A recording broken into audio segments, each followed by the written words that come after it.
dalam lindungan Allah. Orang yang duduk dalam lindungan yang maha tinggi dan bermalam dalam naungan yang maha kuasa akan berkata kepada Tuhan, tempat perlindunganku dan kubu pertahananku, Allahku yang kupercayai. Sungguh, dialah yang akan melepaskan engkau dari jerat penangkap burung, dari penyakit sampar yang busuk. Dengan kepaknya ia akan melindungi engkau, di bawah sayapnya engkau akan berlindung. Kesetiaannya ialah perisai dan pagar tembok. Engkau tak usah takut terhadap kedahsyatan malam, terhadap panah yang terbang di waktu siang, terhadap penyakit sampar yang berjalan dalam gelap, terhadap penyakit penular yang mengamuk di waktu petang. Walau 1.000 orang rebah di sisimu dan 10.000 di sebelah kananmu, tetapi itu tidak akan menimpamu. Engkau hanya menontonnya dengan matamu sendiri dan melihat pembalasan terhadap orang-orang fasik. Sebab Tuhan ialah tempat perlindunganmu, yang maha tinggi telah kau buat tempat perteduhanmu. Malapetaka tidak akan menimpa kamu, dan tulah tidak akan mendekat kepada kemahmu. Sebab malaikat-malaikatnya akan diperintahkannya kepadamu untuk menjaga engkau di segala jalanmu. Mereka akan menatang engkau di atas tangannya, supaya kakimu jangan terantuk pada batu. Singa dan ular tedung akan kau langkahi, engkau akan menginjak anak singa dan ular naga. Sungguh, hatinya melekat kepadaku, maka aku akan meluputkannya. Aku akan membentenginya sebab ia mengenal namaku. Bila ia berseru kepadaku, aku akan menjawab. Aku akan menyertai dia dalam kesesakan. Aku akan meluputkannya dan memuliakannya. Dengan panjang umur akan kukenyangkan dia, dan akan kuperlihatkan kepadanya keselamatan daripadaku.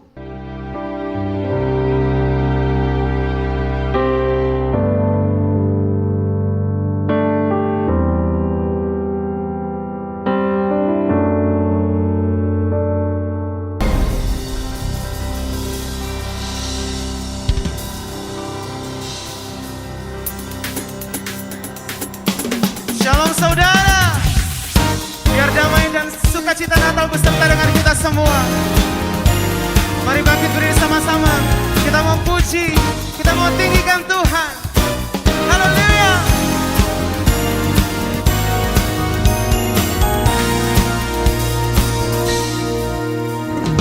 Kami datang bawa pujian, bersama memujimu Tuhan. Satukan suara dan nyanyikan sorak kemenangan. Come on, sing it out.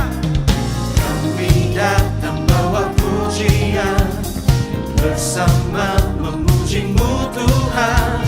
Satukan suara dan nyanyikan sorak kemenangan.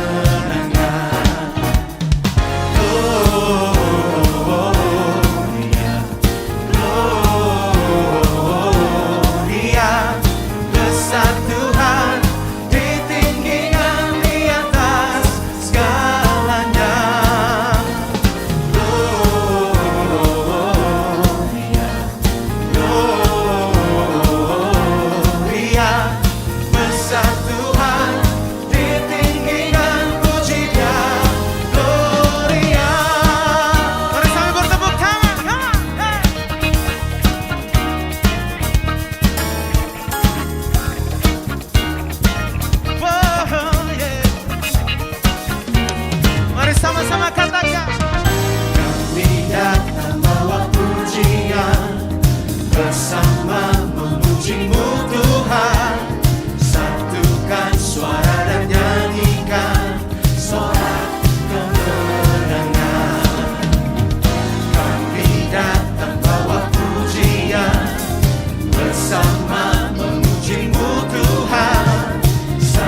bersorak-sorai. Mari kita sambut Raja di atas segala raja, Yesus Kristus Tuhan.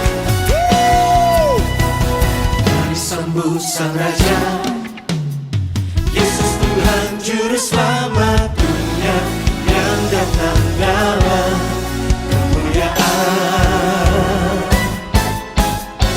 Kepadanya diberikan nama di atas segala nama, nama yang berkuasa selamanya. Hanya nama Yesus.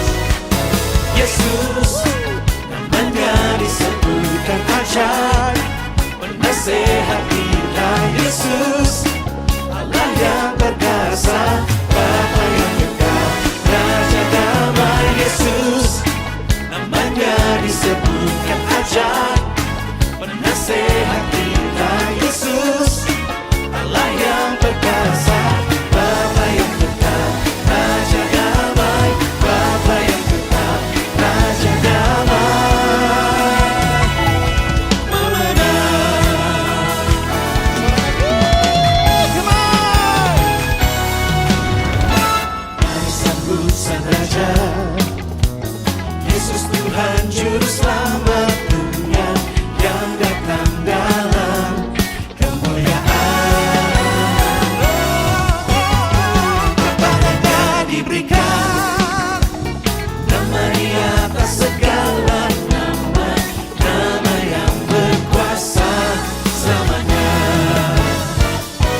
sang penebus, amen. Come on.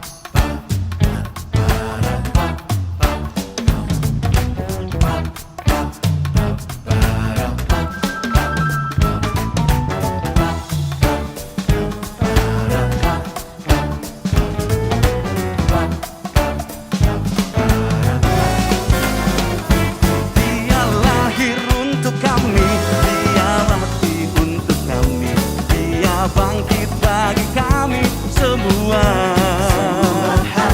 Dia itu Tuhan kami, Dia itu Allah kami, Dia Raja di atas segala raja. Dia lahir untuk kami, Dia mati untuk kami, Dia bangkit bagi kami semua. Dia itu Tuhan kami, Dia itu Allah kami, Dia Raja di atas segala raja. Dia itu firman Allah yang turun ke bumi, yang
Shalom semuanya.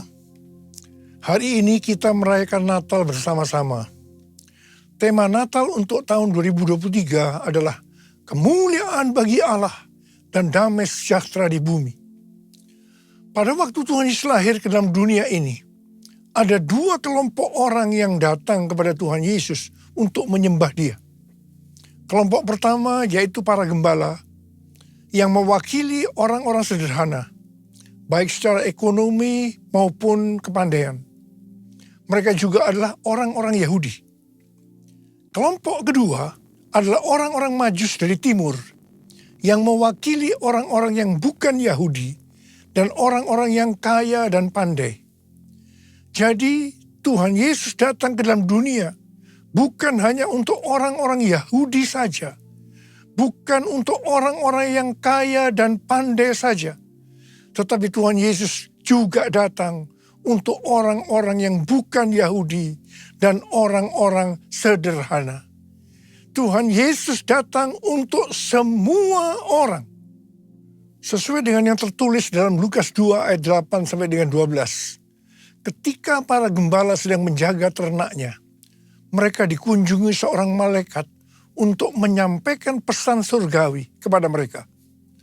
Kata malaikat itu kepada mereka, "Jangan takut, sebab sesungguhnya aku memberitakan kepadamu kesukaan besar untuk segala bangsa. Hari ini telah lahir bagimu juru selamat, yaitu Mesias Tuhan di kota Daud. Inilah tandanya bagimu. Kamu akan menjumpai seorang bayi yang dibedung dan terbaring di dalam palungan." Tuhan Yesus datang ke dalam dunia ini sebagai juru selamat bagi umat manusia. Alkitab berkata, semua orang telah berbuat dosa. Semua orang telah berbuat dosa dan telah kehilangan kemuliaan Allah. Upah dosa adalah maut, mati, tempatnya di neraka. Tuhan Yesus datang ke dalam dunia untuk menyelamatkan manusia dari hukuman kekal itu. Yohanes 3 ayat 16 berkata, "Karena begitu besar kasih Allah akan dunia ini, sehingga Ia telah mengaruniakan anaknya yang tunggal, supaya setiap orang yang percaya kepadanya tidak binasa, melainkan beroleh hidup yang kekal." Saya mengajak kita semua agar percaya dan mengenal Tuhan Yesus, supaya kita mendapatkan hidup kekal selama-lamanya. Haleluya! Setelah malaikat menyampaikan kabar sukacita itu, maka bersama dengan malaikat itu, sejumlah besar bala tentara surga yang memuji Allah. Katanya, "Kemuliaan bagi Allah di tempat yang maha tinggi, dan damai sejahtera di bumi di antara manusia yang berkenan kepadanya." Kemuliaan bagi Allah di tempat yang maha tinggi, damai sejahtera di bumi di antara semua umat manusia yang berkenan padanya. Kemuliaan bagi Allah di tempat yang maha tinggi, damai sejahtera di bumi di antara semua umat manusia yang berkenan padanya. Di antara semua umat manusia yang berkenan padanya.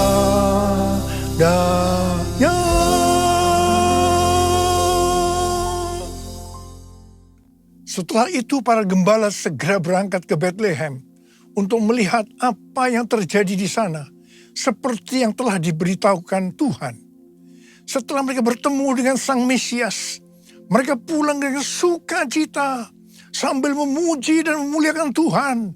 Karena apa yang mereka dengar dan mereka lihat, semuanya sesuai dengan apa yang dikatakan oleh malaikat kepada mereka.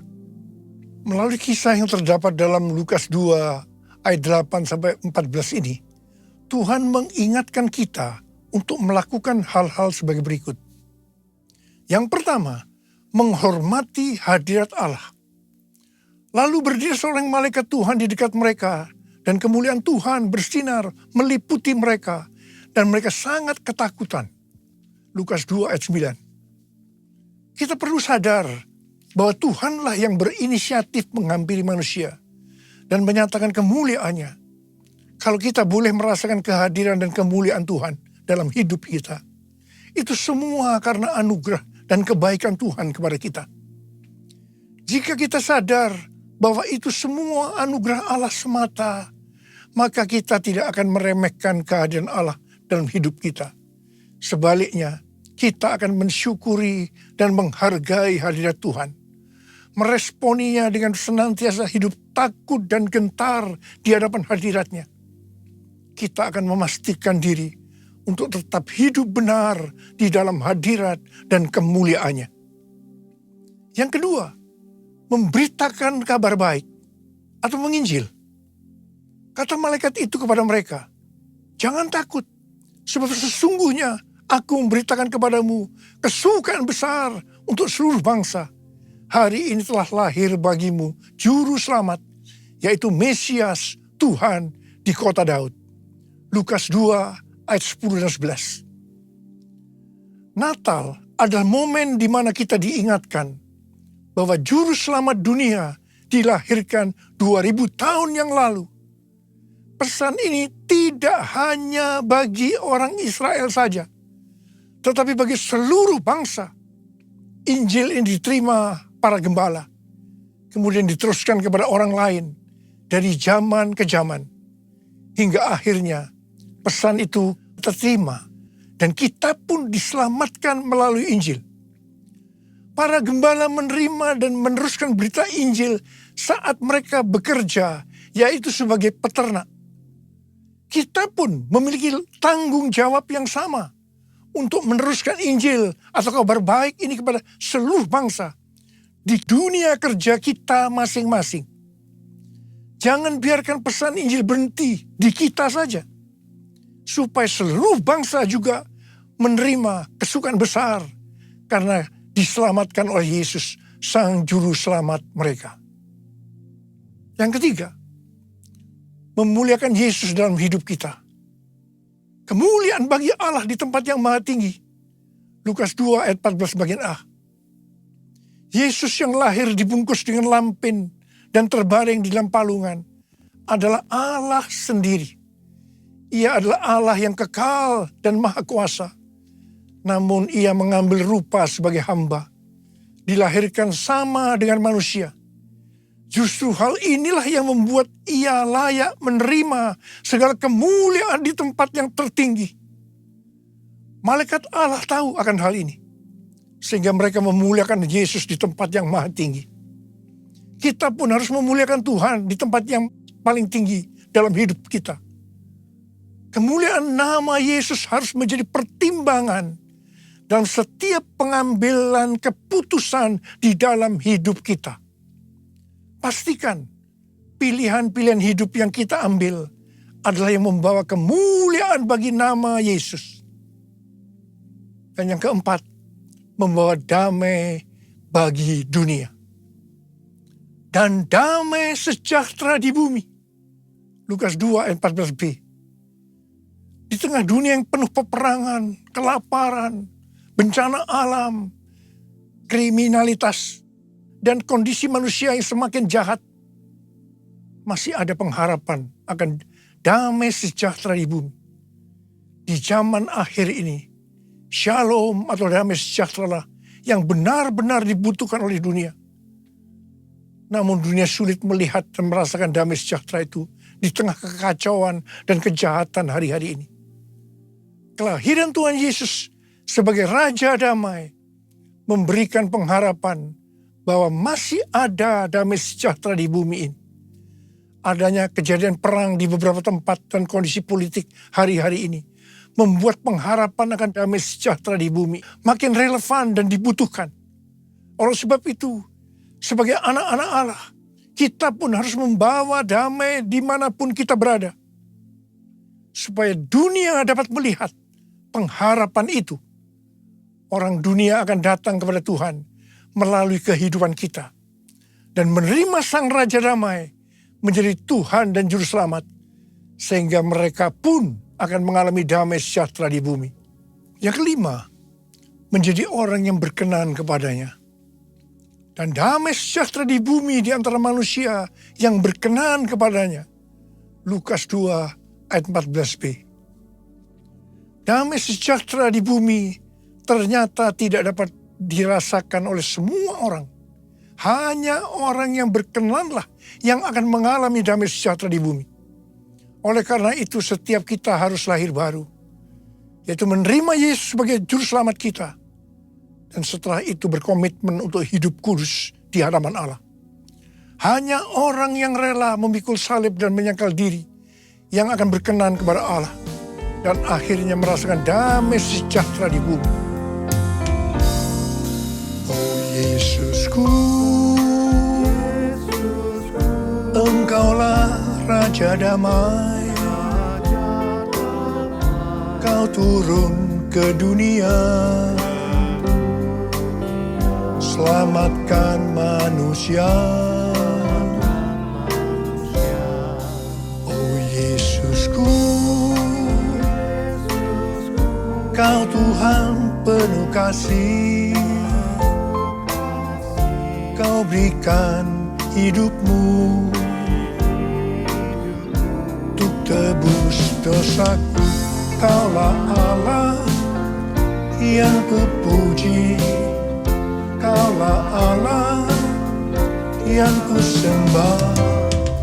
Kemuliaan bagimu di tempat maha tinggi. Kemuliaan bagimu di tempat maha tinggi. Di tempat maha tinggi. Di tempat maha tinggi.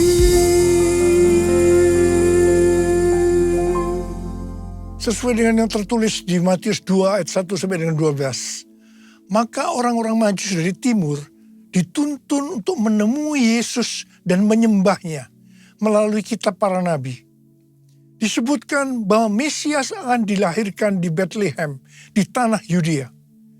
Dan engkau Bethlehem, tanah Yehuda, engkau sekali-kali bukanlah yang terkecil di antara para pemimpin Yehuda. Karena dari engkaulah akan bangkit seorang pemimpin yang akan mengembalakan umatku Israel. Untuk sampai ke Bethlehem, mereka dituntun oleh bintangnya. Bintang yang mereka lihat di timur itu mendahului mereka hingga tiba dan berhenti di atas tempat anak itu berada. Orang-orang Majus itu sangat bersuka cita. Mereka masuk dalam rumah itu dan melihat anak itu bersama Maria ibunya. Lalu mereka sujud menyembah dia. Mereka pun membuka tempat harta bendanya dan mempersembahkan persembahan kepadanya, yaitu emas, dupa, atau kemenyan, dan mur. Setelah itu orang-orang Majus ini pulang ke negerinya melalui jalan lain. Hari-hari ini Tuhan berbicara sangat kuat kepada kita tentang sembahyang. Sembahyang berasal dari kata sembah dan hyang. Hyang berasal dari kata Sanskerta, bahasa Bali dan Jawa kuno yang berarti yang maha suci, yang maha kuasa. Untuk kita sebagai orang percaya, Dia itu adalah Allah yang kita kenal dengan nama Tuhan Yesus Kristus. Kata sembah ada dua macam arti. Dalam arti sempit adalah masuk dan merasakan hadirat-Nya dalam doa, pujian, dan penyembahan. Dalam arti luas adalah taat kepada perintah-Nya. Tema Natal 2023, kemuliaan bagi Allah dan damai sejahtera di bumi.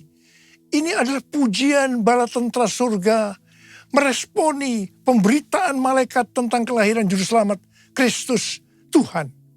Dengan kata lain, bala tentara surga ini melakukan sembahyang. Selanjutnya, para gembala yang ada di padang Efrata juga meresponi pemberitaan malaikat dengan pergi menjumpai bayi Yesus. Setelah mereka melihat Yesus, kembalilah gembala-gembala itu sambil memuji dan memuliakan Allah. Para gembala ini juga melakukan sembahyang. Kisah Natal tidak dapat dilepaskan dari kisah orang-orang Majus yang dituntun bintang ilahi untuk datang ke Bethlehem melihat Yesus. Mereka sujud menyembahnya dan mempersembahkan persembahan kepadanya, yaitu emas, kemenyan, dan mur. Apa yang dilakukan orang-orang Majus ini adalah sembahyang. Kita melihat bahwa kisah kelahiran Yesus adalah juga kisah orang-orang yang meresponi kedatangannya ke dunia dengan sembahyang. Demikian juga kita semua. Tuhan ingatkan untuk banyak sembahyang dalam perayaan Natal tahun ini. Setelah melakukan sembahyang, orang-orang Majus diperingatkan dalam mimpi supaya jangan kembali kepada Herodes, melainkan mengambil jalan lain untuk pulang ke negerinya. Jalan lain ini berbicara tentang hasil dari tuntunan Tuhan bagi orang-orang yang sembahyang. Dalam perayaan Natal 2023 ini, saya mengajak kita semua untuk banyak sembahyang. Tahun 2024 akan banyak diselimuti dengan ketidakpastian. Sesuatu yang belum pernah kita alami sebelumnya. Sebagai akibat dari goncangan demi goncangan yang melanda bumi. Lewat sembahyang ini, Tuhan akan menuntun kita saat melalui jalan-jalan lain. Atau jalan yang belum pernah kita tempuh sebelumnya. Ku nyanyi Hosana bagi Rajaku yang duduk di tahta. Aku muliakan dan ku agungkan, Kau layak disembah. Ku nyanyi Hosana bagi Rajaku yang duduk di tahta. Aku muliakan dan ku agungkan, Kau layak disembah. Kau layak disembah. Kau layak disembah.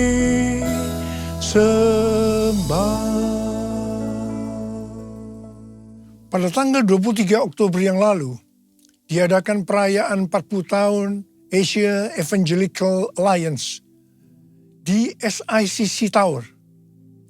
Pada kesempatan itu, saya berbicara tentang Pentakosta ketiga. Lewat acara ini, dihasilkan komitmen untuk melakukan segala upaya dalam menuntaskan amanat agung di Asia dan sekitarnya. Terutama dalam 10 tahun ke depan, sampai dengan tahun 2033. Haleluya! Acara ini mengambil tema, jalan itu belum pernah kamu lalui dahulu. Dari Yosua 3 ayat 4.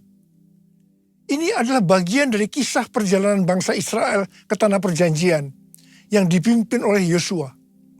Dalam menempuh perjalanan ke tanah perjanjian, mereka harus melalui jalan yang belum pernah dilalui sebelumnya. Karena itu, mereka diperintahkan untuk mengikuti tabut. Sama halnya dengan gereja Tuhan hari-hari ini. Semua memiliki goal untuk menyelesaikan amanat agung pada tahun 2033. Untuk sampai ke sana, harus lewat jalan-jalan baru yang mungkin belum pernah dilalui sebelumnya. Itulah Pentakosta yang ketiga.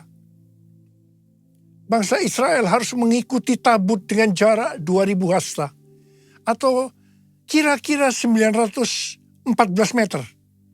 supaya mereka dapat mengetahui jalan yang harus ditempuh. Mereka tidak boleh mengikuti tabut dengan jarak lebih dari 2000 hasta karena akan kehilangan arah dan tidak tahu jalan yang harus ditempuh. Saya katakan bahwa gereja kita, GBI Jalan Jenderal Gatot Subroto, kita semua akan kehilangan arah kalau tidak ada tuntunan Tuhan lewat visi restorasi Pondok Daud dan tema-tema yang Tuhan berikan tiap-tiap tahun kepada kita. Demikian juga mereka tidak boleh mengikuti terlalu dekat dengan jarak kurang dari 2000 hasta untuk menghormati kekudusan tabut. Pada prinsipnya hanya orang-orang Lewi yang bisa berada di dekat tabut. Orang-orang Lewi ini berbicara tentang mereka yang menguduskan diri. Sayangnya, akhir-akhir ini kita melihat terjadinya krisis integritas di kalangan hamba Tuhan, yang beberapa di antaranya dipakai Tuhan secara luar biasa. Pengertian lainnya dari terlalu dekat dan terlalu jauh dari tabut Allah terdapat dalam Pengkhotbah 7 ayat 16 dan 17 yang berkata, "Jangan terlalu saleh, janganlah perilakumu terlalu berhikmat. Mengapa engkau mau membinasakan dirimu sendiri? Jangan terlalu fasik, jangan bodoh. Mengapa engkau mau mati sebelum waktumu?" Kita harus benar-benar memperhatikan agar tidak terlalu dekat dan tidak terlalu jauh dari tabut Allah, karena akibatnya fatal. Terlalu dekat di sini adalah terlalu saleh, perilaku yang terlalu berhikmat. Dan ini harus dihubungkan dengan Amsal 3 ayat 7 yang berkata, "Janganlah engkau menganggap dirimu bijak. Takutlah akan Tuhan dan jauhilah kejahatan." Sedangkan terlalu jauh bisa berarti terlalu fasik dan bersikap bodoh. Bagaimana kita bisa mengerti kalau kita terlalu dekat atau terlalu jauh dari tabut Allah? Seperti pesan Yosua kepada bangsa Israel pada waktu mereka akan berangkat masuk ke tanah perjanjian dengan mengikuti tabut. Yosua 3 ayat 5 berkata, "Kuduskanlah dirimu, sebab besok Tuhan akan melakukan perbuatan ajaib di antara kamu." Kita akan tahu kalau kita terlalu dekat atau terlalu jauh dari tabut Allah, kalau kita menguduskan diri kita. Saya mau berpesan kepada kita semua, kuduskan dirimu, hormati kekudusan Tuhan. Mari kita semua yang mau menghormati kekudusan Tuhan dan berjanji di depan Tuhan, "Tuhan, saya mau hidup kudus Tuhan. Saya mau hidup kudus Tuhan." Angkat tangan saudara, angkat tangan kita di hadapan Tuhan. Mari kita akan bersama-sama. Kemuliaan Bapa Allah Maha Kuasa, beri pujian dan hormat selamanya. Kemuliaan Bapa Allah Maha Kuasa, beri pujian dan hormat selamanya. Mari, angkat tangan kita di depan Tuhan, mulai berbahasa roh. Berbahasa roh, kita berbahasa roh.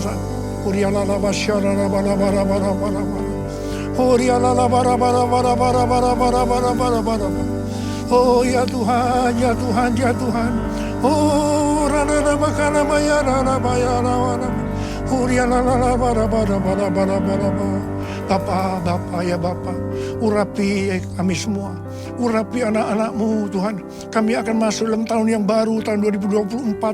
Sebentar lagi Tuhan, urapi kami, urapi kami. Kami mau berjanji di hadapan Tuhan, kami akan menghormati kekudusan Tuhan. Kami akan menguduskan diri kami setiap saat Oh, terima pengurapan Tuhan. Terima.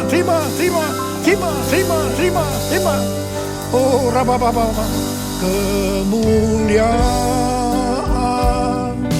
Bapa Allah Maha Kuasa, beri pujian dan hormat selamanya. Kemuliaan Bapa Allah Maha Kuasa, beri pujian dan hormat selamanya. Selamanya. Selamanya. Tuhan, terima kasih. Bapa, terima kasih. Terima kasih. Terima kasih. Dalam nama Yesus. Amin. Saudara, saya mengucapkan selamat Hari Natal tahun 2023. Tuhan Yesus memberkati kita semua berlimpah, limpah, limpah. Amin.